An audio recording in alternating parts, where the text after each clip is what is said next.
ही कथा वास्तविक घटनेवर आधारित असून फक्त शैक्षणिक आणि जनजागृतीच्या उद्देशानं सादर केली आहे.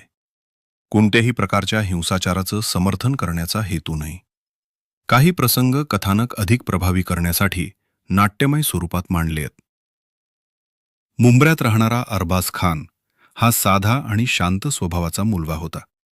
घरासाठी मेहनत करणारा आणि आईवडिलांचा खूप लाडका. काही महिन्यांपूर्वी त्याची ओळख महजबीन नावाच्या महिलेशी झाली होती. सुरुवातीला फक्त साध्या गप्पा सुरू झाल्या, पण हळूहळू दोघांमध्ये जवळीक वाढत गेली. रोज फोन, रात्री उशिरापर्यंत चॅटिंग आणि भविष्याबद्दल बोलणं. या सगळ्यामुळे अरबाज पूर्णपणे तिच्यावर विश्वास ठेवू लागला होता. महजबीनही त्याच्याशी खूप प्रेमानं बोलायची.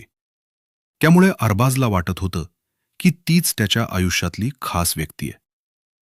3 एप्रिलच्या संध्याकाळी महजबीनचा अचानक अरबाजला फोन आला. तिचा आवाज थोडा गंभीर वाटत होता. तिनं त्याला लगेच भेटायला बोलावलं आणि महत्वाचं काम आहे असं सांगितलं. अरबाजनं एकही प्रश्न विचारला नाही. तो लगेच तयार झाला.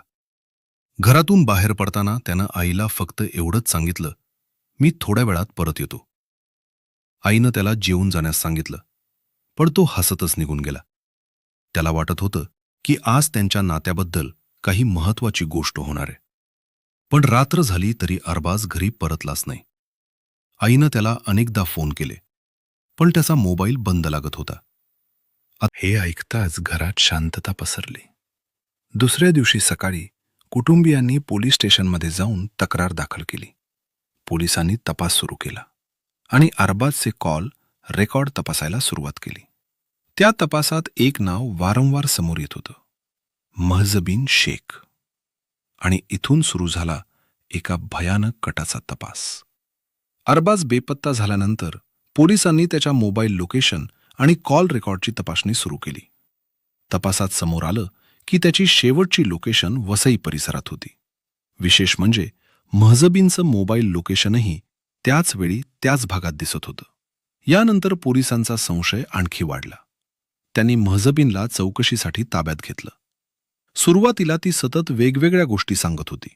मला काही माहिती नाही, तो मला भेटलाच नाही असं म्हणत ती पोलिसांना गोंधळवण्याचा प्रयत्न करत होती. पण तांत्रिक पुरावे सतत तिच्या विरुद्ध जात होते. कडक चौकशीनंतर अखेर महजबीन तुटली. पोलिसांसमोर तिनं जे सांगितलं ते ऐकून सर्वांनाच धक्का बसला.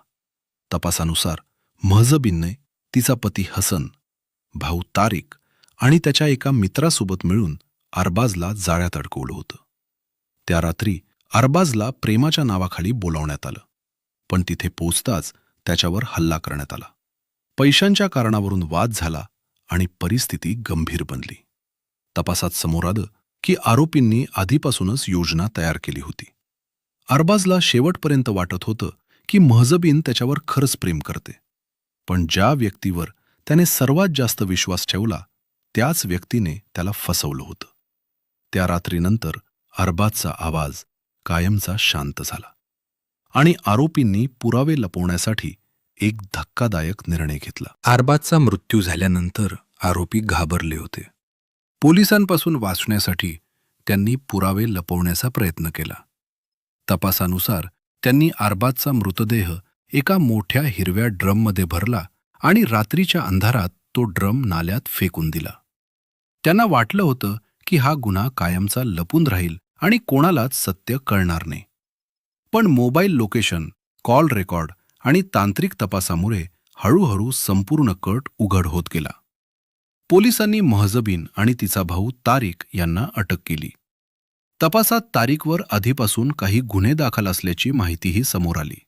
तर महजबीनचा पती हसन आणि त्याचा साथीदार फरार झाले होते. त्यांचा शोध घेण्यासाठी पोलिसांनी वेगवेगळ्या ठिकाणी छापेमारी सुरू केली. या घटनेनंतर संपूर्ण परिसर हादरला होता. लोक एकच प्रश्न विचारत होते, प्रेमाच्या नावाखाली एवढा मोठा विश्वासघात कोणी करू शकतं? अरबाजच्या कुटुंबासाठी हा धक्का सहन करणं खूप कठीण होतं. एका आईने आपल्या मुलाला थोड्या वेळात येतो असं म्हणताना पाहिलं होतं, पण तो पुन्हा कधीच घरी परतला नाही. या घटनेने पुन्हा एकदा दाखवून दिलं की चुकीच्या लोकांवर आंधळा विश्वास ठेवणं किती धोकादायक ठरू शकतं. सोशल मीडियाच्या आणि खोट्या नात्यांच्या दुनियेत प्रत्येक गोड बोलणारी व्यक्ती मनाने खरी असेलच असं नाही. त्यामुळे कोणावरही विश्वास ठेवण्याआधी विचार करणं आणि सावध राहणं खूप गरजेचं आहे.